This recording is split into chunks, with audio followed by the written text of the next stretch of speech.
This is a story from New York, not the New York of Manhattan, the skyscrapers and Broadway, but from perhaps the toughest square mile in the city, in the South Bronx. It's a story from what they call the Big House, the busiest firehouse in New York, America, and therefore perhaps the world. It's a story about danger and about frustration, a story of a remarkable group of men who belong to engine number 82, ladder number 31, and battalion 27 of the New York Fire Department.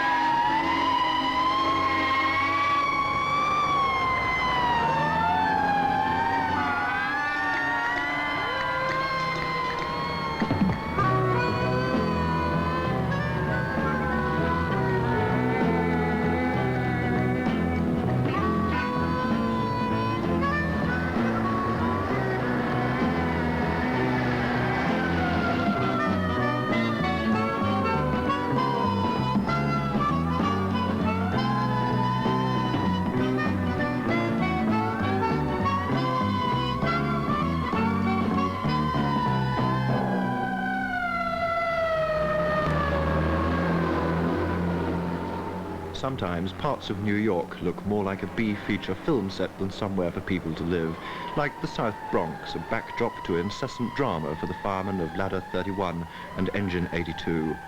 The fire statistics for New York are staggering. New York has more fires than Chicago, Detroit, Los Angeles and Philadelphia put together. The New York Fire Department responds to nearly 250,000 calls a year, 3 times as many as the London Fire Brigade. And the busiest district is the South Bronx, where last year the men from Battalion 27 responded to more than 10,000 calls. On average, that's one every 45 minutes, night and day, every day of the year. Few would challenge their claim to be the busiest fire station in the world. Most of the fires they fight are in abandoned buildings. Many of them are started deliberately. All are dangerous. Okay, Karen, let's go.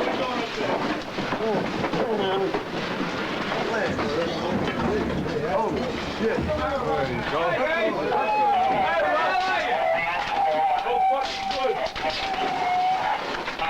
Want to throw that stuff out the window?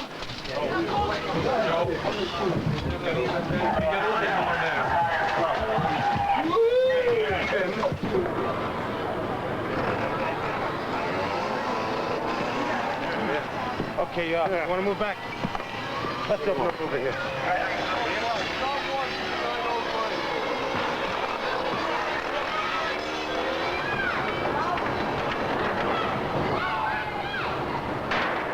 What the hell are they? They just pulled the goddamn thing down on top of them. Number 2, I talked to an officer here about controlling the kids on the apparatus, and he tells me it's a fireman's job. Now, when you're taking up, will you stop back at the, what is it, the 4-2 precinct there and get that thing straightened out? Battalion 27's second call in 15 minutes to this building, the first to put out a smouldering mattress.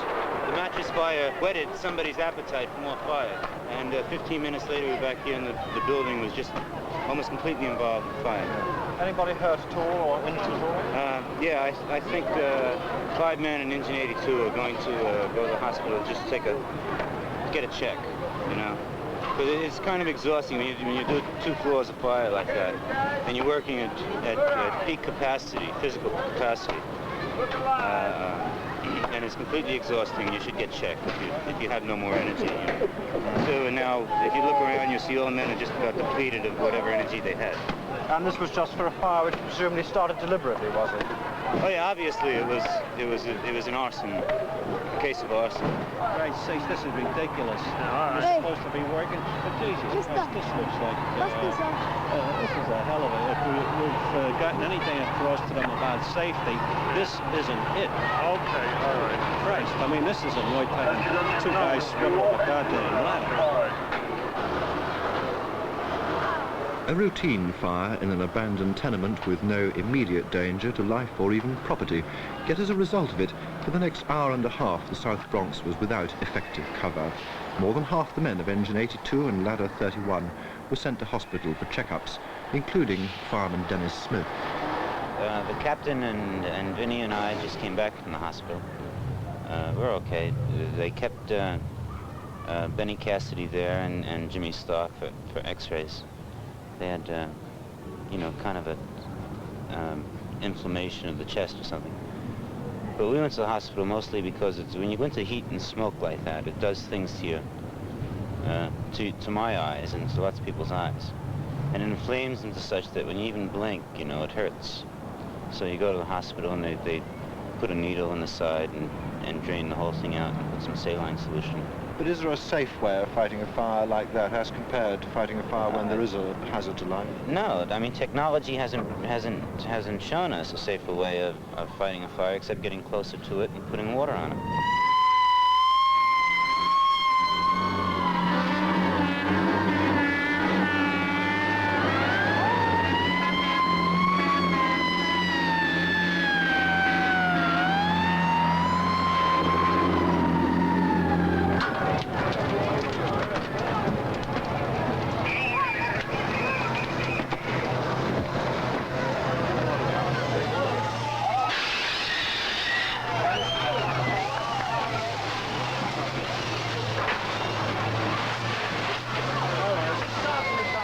The busiest time for fires is between 3 in the afternoon and midnight, between the time the children here come out of school and go to bed.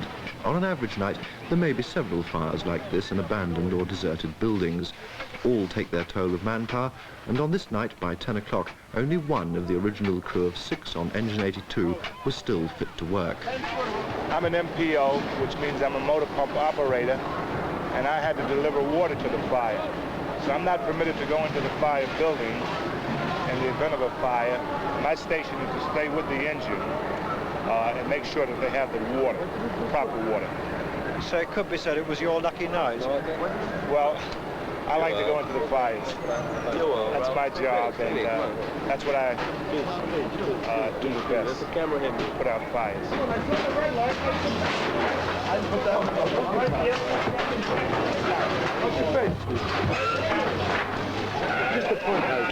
Just the front has it and drops down?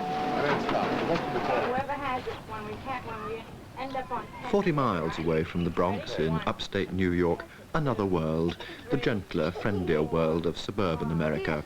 Dennis Smith is a fireman extraordinary. He wrote a best-selling book called, simply, Report from Engine Company 82. Dennis sold the film rights for more than $100,000, even by American standards, a lot of money. Too far. Come on, Daddy. Dennis and his family, if not rich, wouldn't starve if he stopped risking his life fighting fires, but he hasn't stopped, has hardly even considered the possibility of stopping. Well, because I have a commitment to them both, to the institution called fire department, and to firemen, and to being a fireman. And in this country, I think it's quite a respectable profession. It's certainly an interesting one. I mean, and for any kind of creative thinker, there's a wide range of possibilities, future growth, you know, as a professional. But what are the satisfactions you get out of being a fireman? Oh, they're all at the highest level of abstraction. You know, they've got to do with some kind of a self-gratification, I guess, a tremendous sense of achievement,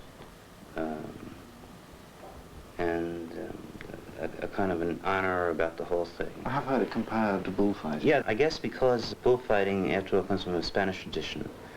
And within the Spanish tradition is this, you know, the whole concept of machismo and the need to prove virility, and perhaps in that sense, you know, firefighters also are fulfilling a need, because the work, as I reflect on it as a journalist now, not as a fireman, I mean, the concept of running into a building everybody else has run out of is insane. And you know, for X number of dollars, for a lower middle class income, to do this kind of work and to brutalize bodies the way we necessarily do in the course of our work is also insane. But yet there's, you know, and it goes back to the courage thing. And Joseph Conrad wrote books about it, you know, this need to prove to prove that you can do it. And I guess that operates too among firemen. Have you ever wished that Dennis would give it up? Give up firefighting? I began to wonder if, is it worth it that you would be laid up like that just from wrenching your back, picking up a piece of hose, and it does get, gets depressing, but he's happy doing it. I mean, I have to resign myself to that. That's the whole thing of it. I can't make myself miserable about it. I would rather him work in a school, in town, and he's qualified to do that now, or to sit home and write books, and be comfortable. But that would be ideal for me, but it wouldn't be ideal for him. So Dennis Smith devotes his life to this district of New York, the richest city in the richest country in the world.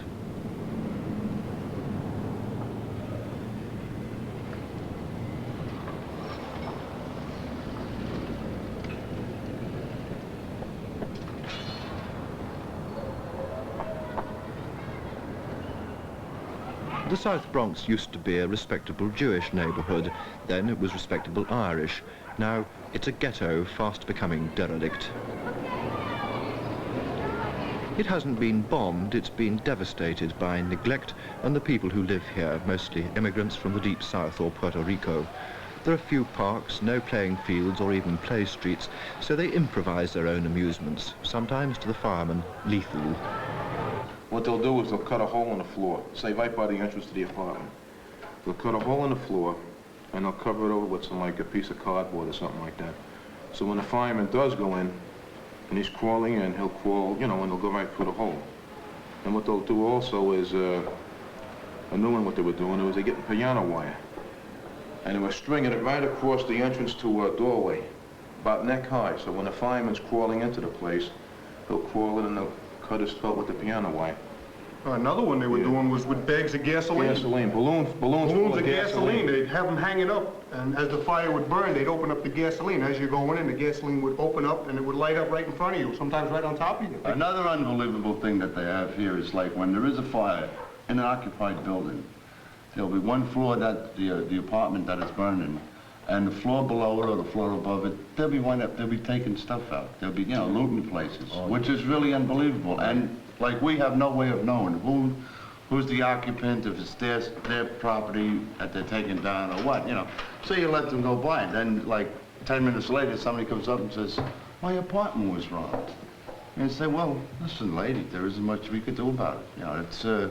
We've seen people coming out with televisions, but we don't know if they own them, and everybody, and even the people themselves have, they've armed themselves with sticks and stuff and gone after these people, that they know that they're looting and stuff like this here, which is really unbelievable. It sounds like they're setting an apartment on fire just for the purpose of looting and robbing.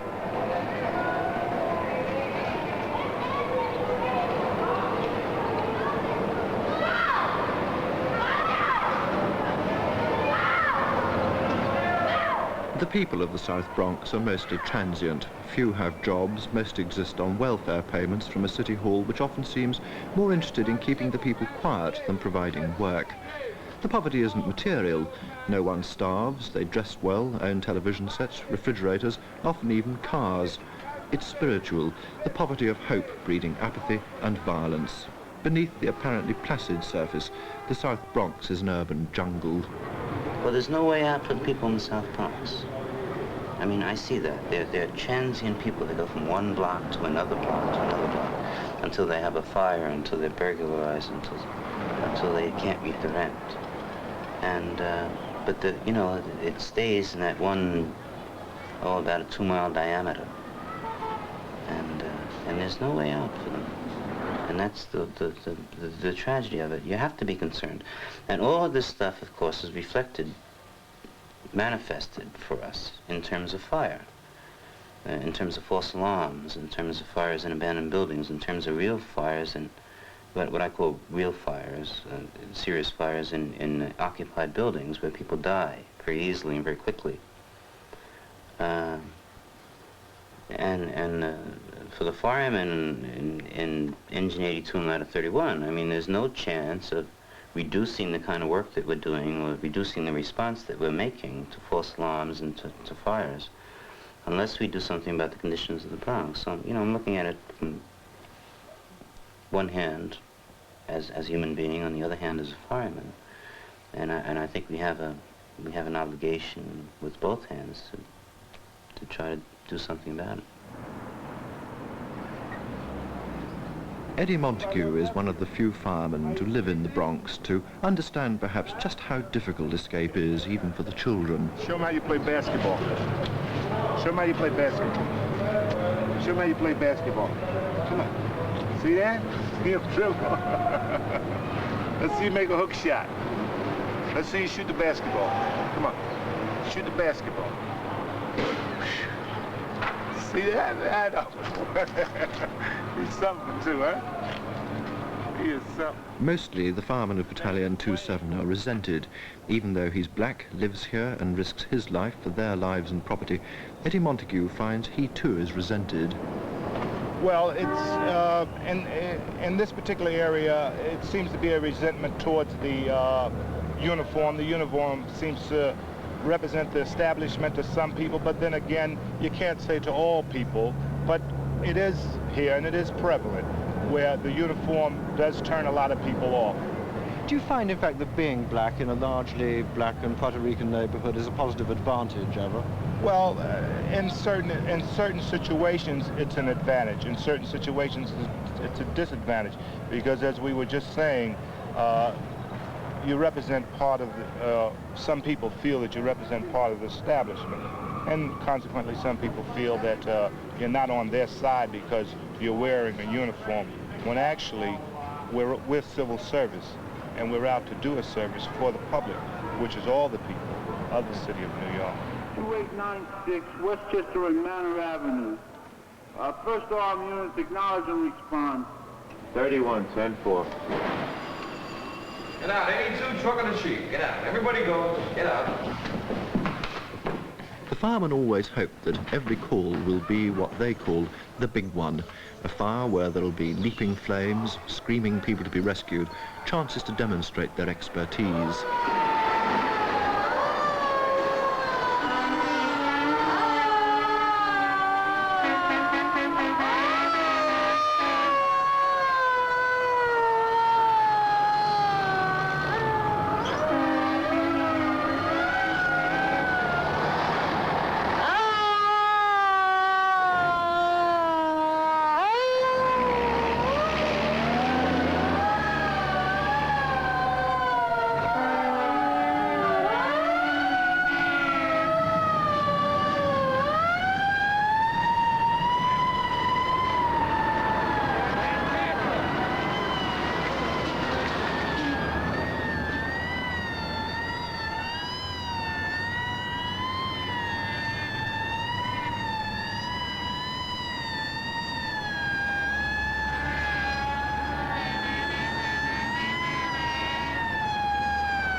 The men may hope for the big fire, but usually it's trivial, a food on the stove fire or a small fire started deliberately.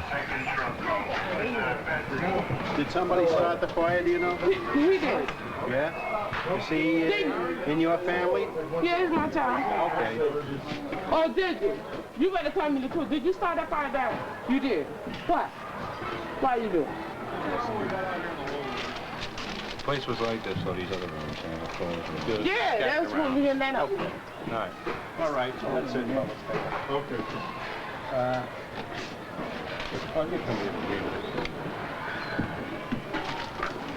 I'm sorry, y'all gotta go through that truck.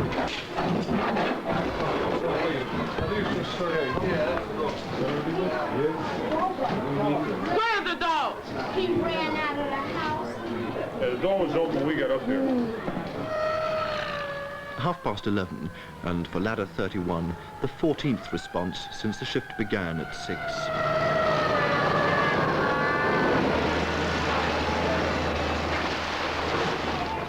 And this time, it is a major fire, in a market complex only a few hundred yards from the firehouse.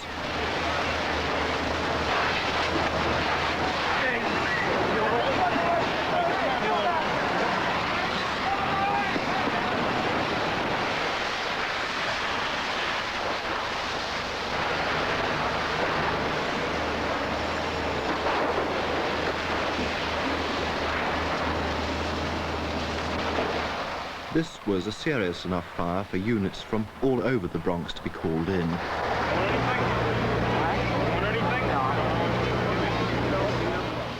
There were 39 appliances at this fire, including specialist units, a communication control vehicle and a fire department ambulance. Nearly a third of the 150 firemen needed treatment. Many were on sick leave for several days, although there were no serious injuries. Casualties in the fire department are high. Last year, 3 times as many firemen as policemen were killed on duty in New York.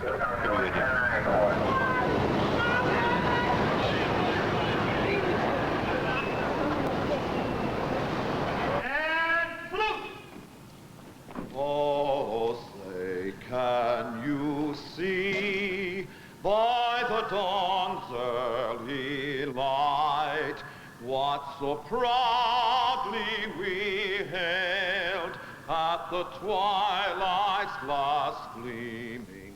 The annual presentation of awards and medals for gallantry to the men of the New York Fire Department. For the men of Battalion 27 from the Big House, as they call their station, a very special day because they've won 2 medals, presented by the Mayor of New York, John Lindsay. It is because we as a people value human life that firefighters go willingly into burning buildings, defying every powerful basic instinct for personal safety and survival. Not everyone in our society can share the burden, the commitment, the brotherhood, and the satisfactions of firefighting, or have the special grief and honor which comes to the family of those who have made the ultimate sacrifice. But everyone can take pride and hope in the examples of courage, compassion, and commitment which we honor and celebrate today.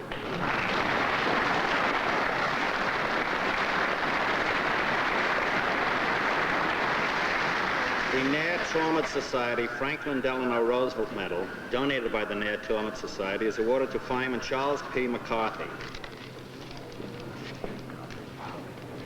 Well done. Proud of you. Nicely done. Congratulations. Congratulations, fellas. Congratulations, fellas. Come on in here. Give your buddies a big wave up there.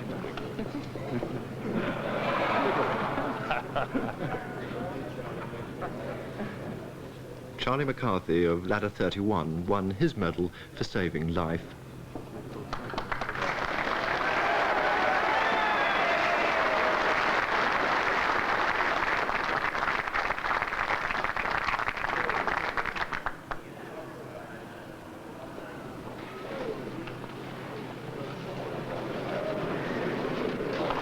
Got your team here with you. Yeah. You got the whole gang, haven't you?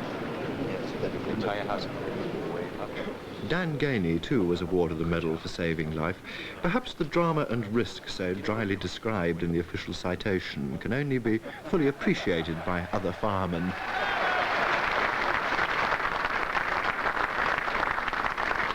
Dan, what exactly did you do to win this medal? Well, it was out on building inspection one day, and I spotted smoke and flame pouring out of a window in a tenement. And I ran up there and I pulled the box, and the fire alarm box. Yeah, the fire alarm box, yeah. And a few of the neighbors said there were kids trapped above the fire floor. So I went up, I passed the fire, and I saw there was smoke and flame overblowing out into the public hall. So I reached in and I slammed the door closed, right? And I went upstairs, and of course, a woman and child unconscious on the floor above.